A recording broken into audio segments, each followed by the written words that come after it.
আসসালামু আলাইকুম ওরহমতুল্লাহি ওবরাকাতু। বিসমিল্লাহির রহমানির রহিম।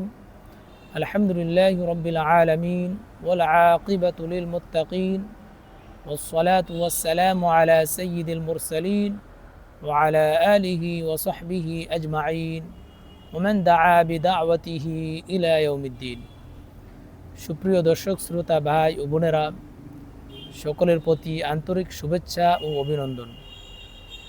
আজকে আপনাদের সাথে শেয়ার করতে চাই,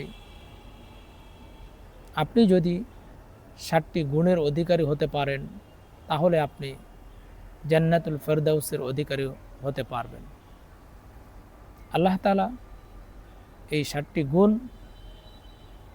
পবিত্র কোরআনুল কারীমে সূরাতুল মুমিনুনের শুরুতে সুন্দরভাবে বর্ণনা করেছেন। 1 নম্বর গুণ হচ্ছে নামাজের প্রতি, নামাজে খুশু খুজু, অত্যন্ত গভীর মনোযোগী হওয়া, অন্যমনস্ক না হওয়া। 2 নম্বর, অযথা মন্দ কথা ও মন্দ কাজ থেকে নিজেকে বিরত রাখা। আর 3 নম্বর, সমর্থবান হলে যাকাত আদায় করা। আর 4 নম্বর, নিজেদের লজ্জাস্থান হেফাজত করা, ব্যভিচার থেকে, খারাপ কাজ থেকে নিজের লজ্জাস্থান হেফাজত করা। আর 5 নম্বর,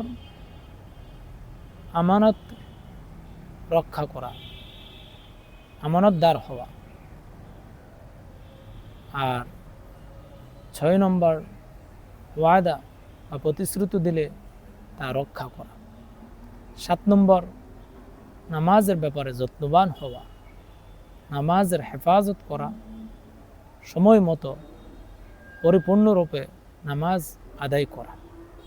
যদি এই 7টি গুণ আপনি অর্জন করতে পারেন, আপনি জান্নাতুল ফেরদাউসের অধিকারী হতে পারবেন।